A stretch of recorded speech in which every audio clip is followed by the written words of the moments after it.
Pessoal, estamos aqui com mais uma entrevista para o meu canal do IGTV a respeito de marca pessoal, onde eu trago profissionais para ajudá-los nesta jornada. E hoje a gente está aqui com a Lilian. A Lilian é psicóloga, master em programação neurolinguística, diretora da LCA, consultoria e treinamento, e ela tem 20 anos de experiência em RH. Bem-vinda, Lilian! Muito obrigada, é um prazer estar aqui no seu canal. Gente, depois, no final, eu vou colocar os contatos da Lilian. E ela fala de muitas coisas relacionadas a recrutamento, seleção, carreira. Vale a pena segui-la em todas as redes. Ela tem canal no YouTube, no LinkedIn, Instagram, Facebook. Então, eu convido vocês para se conectar com ela. Hoje a gente vai falar sobre algumas perguntas que são feitas na hora de fazer o recrutamento e seleção, na hora da sua entrevista, né? E vamos começar com a primeira, então, Lilian. Como que eu faço para saber se uma empresa atua exatamente como ela descreve no site? Essa pergunta é porque a gente já sabe que tem que estudar a empresa. Quando a gente vai para uma entrevista, a gente tem que saber tudo. Mas será mesmo que tudo que está lá a gente pode confiar? Como que a gente pode se beneficiar disso? Então, como você mesmo disse, o site é o ponto de partida. O candidato ele vai acessar o site da empresa, acessar as redes sociais da empresa, Facebook, LinkedIn, Instagram, YouTube, o que ela oferecer, e vai fazer um comparativo. Então, ponto de partida no site, missão, visão, valores. Se o que ela descreve vai ao encontro, é coerente com o que está nas redes sociais. Por exemplo, se você coloca que quer ser o primeiro no seu segmento de atuação, verifica nas redes sociais se combina, se é coerente o que está sendo postado para alcançar o primeiro lugar do seu segmento. Se você coloca que o funcionário, o colaborador está em primeiro lugar na sua empresa, avalie que ações são compartilhadas nas redes sociais, favorecendo que o funcionário tenha qualidade de vida. Da mesma forma que a empresa avalia o seu currículo, você vai avaliar o site, as redes sociais, como se fosse o currículo da empresa. Vou dizer uma coisa, teve uma pessoa que eu estava assessorando a carreira e que ele me disse assim, nossa, no site fala muito de segurança, né? Que não há acidentes. E quando eu chego na empresa, eu percebo que do estacionamento até a recepção não tinha faixa de segurança para pedestre. Percebe que aí é incoerente. Se a empresa fala de segurança para o colaborador, você deve perceber isso na prática. E aí você vai percebendo tudo do instante em que você é convidado para a entrevista, até a execução da entrevista. Todo o comportamento, se você tem atraso na sua entrevista ou não, que perguntas são feitas, observe a complexidade dessas perguntas. Exemplo, você está indo para uma vaga de analista júnior e as perguntas são feitas como fosse para um analista sênior, olha o distanciamento. E aí você começa a perceber se a empresa é planejada, se não é, o que ela está buscando em cada cargo. Faça você a sua avaliação para saber se a empresa é coerente.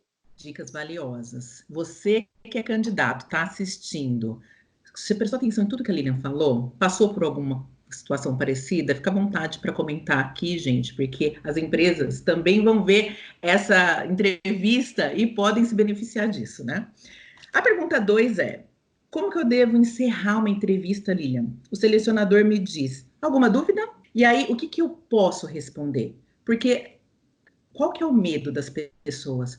Ai, será que eu tô sendo entrão? Será que se eu perguntar isso, ele vai achar aquilo? O que ela vai achar? A gente tem medo do julgamento. Então, quais são as perguntas que pode fazer? Primeiro, vamos partir do princípio que você já visitou o site da empresa, as redes sociais da empresa, você tem as responsabilidades do cargo, tudo isso você está com informações em mãos, certo? Você está caminhando na entrevista e você fala, e agora, o que eu pergunto? Sempre feche com uma pergunta. As principais, qual é o salário, quais são os benefícios, quais os desafios do cargo. Supostamente, tudo isso já foi detalhado durante a conversa.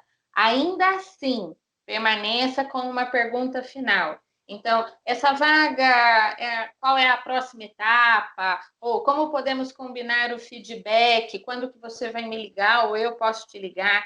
É pré-requisito terminar com uma pergunta. Isso demonstra qual é o seu interesse pela vaga.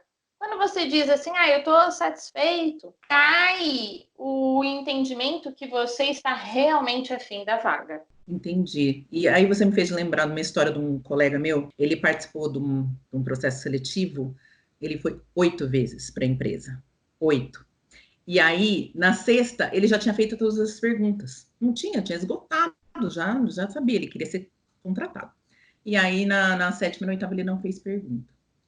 Ele não passou no processo seletivo. E essa empresa é uma das empresas raras que dá feedback. Escreveu no feedback para ele que eles não entenderam que ele estava totalmente interessado na vaga, porque nas últimas 2 ele não fez pergunta. Ele encerrou com: para mim tá tudo bem, não tenho mais nada para perguntar. Então, assim, Lilian, é essencial o que você está falando aí com relação a demonstrar interesse. As perguntas que nós fazemos para os entrevistadores, seja para o gerente da vaga ou para a pessoa de RH, né, tem que demonstrar que a gente quer muito a vaga. Então, muito legal. Exatamente. Então, quando você fala, estou satisfeito, você colocou um ponto final. Aí eu fiquei com outra dúvida do que você me falou aí. Você falou, vamos supor que você já tenha toda a informação, inclusive salário. Não é toda empresa que fala de salário. Vai deixando a gente agoniado até o final do processo seletivo. Você fala, ai meu Deus, posso perguntar ou não? Vou esperar a carta oferta. E aí, Lilian, esse assunto delicado aí. Primeiro, esgote essa dúvida na primeira entrevista. Essa é a orientação que eu passo. Então, imaginando que você está correndo a entrevista, no final, essa é uma pergunta possível. Qual é o salário programado para essa vaga? Supostamente, a empresa fala, é a combinar, vamos avaliar. Não existe certo ou errado, mas o que eu posso compartilhar da minha experiência profissional é a empresa já está demonstrando que não tem um bom planejamento. E aí fica a cargo do candidato dizer se quer permanecer no processo ou não. Tá? Quando fala combinar. Quando fala combinar, você já tem aí nas entrelinhas que a empresa não tem um bom planejamento. Bom planejamento significa que ela já tem qual é a faixa salarial que ela pode trabalhar. Entendi. Então, a terceira pergunta é com relação a isso mesmo, né, Lilian? Eu ia chegar na terceira pergunta, que é assim: como lidar com essa pergunta? Qual a sua pretensão salarial? As pessoas têm medo de dar um número e ser descartado. Isso acontece mesmo? As empresas, elas são maleáveis? Eu posso falar sem medo? Qual que é uma maneira, assim, de permanecer no processo seletivo e não responder de forma errada essa pergunta? 2 orientações para isso. Primeiro, tenha você a sua pretensão salarial muito bem analisada. E para isso, você vai se basear em 3 pilares e fazer a média. O seu último salário, o que o mercado está oferecendo para o cargo que você ocupa ou ocupava, tá? E os seus custos fixos. Então, você faz uma média desses 3 pilares e você terá um valor que é relevante para você. Segunda informação, se a empresa perguntar para você qual é a sua pretensão, você conduzirá da seguinte maneira: salário não é tudo, quero saber dos desafios desse cargo, do plano de carreira, plano de benefícios, e aí a gente negocia o salário em si, em cima de tudo isso. Supostamente a empresa, ela é muito incisiva e ela persiste na pergunta pretensão salarial, senão não segue. Por isso que eu dei a primeira orientação, que você tenha um número que é o mínimo aceitável por você. É um risco você sair com esse valor? É. Mas você pode grifar, vou dar um número hipotético, olha, a minha pretensão é de 2.000, mas, e tenha esse mas, eu fecho esse número sem saber os desafios do cargo, plano de carreira, o plano de benefícios. Eu não quero não que isso limite a minha participação. Ah, então tá jóia. Então isso daí a gente pode falar, né? Porque tem empresa que a gente não tem nem condições de fazer essa negociação, porque às vezes você está preenchendo um formulário que não aceita uma frase, só aceita números, a gente tem que pôr o número, né?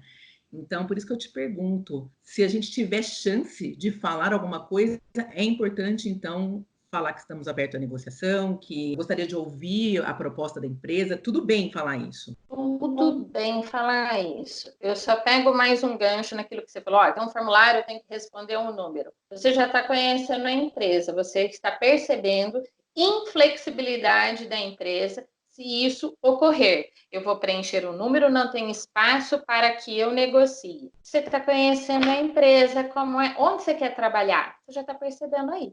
E a resposta com faixa salarial? Já me perguntaram isso. Eu posso falar, eu quero ganhar de 1.500 a 3.500?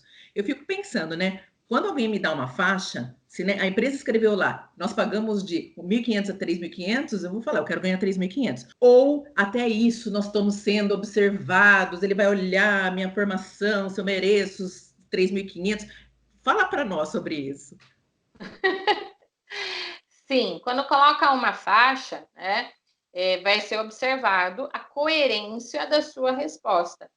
Claro que nós queremos ganhar o limite maior da faixa, com certeza, mas a empresa também avaliará se tudo o que você apresenta no seu currículo é digno do limite dessa faixa. Então, a tua formação acadêmica, o quanto que você se recicla, quantos cursos tem no seu currículo, mostrando que você é um profissional que está atento às novidades do mercado, por onde você trabalhou, que resultados você impactou positivamente por onde você trabalhou.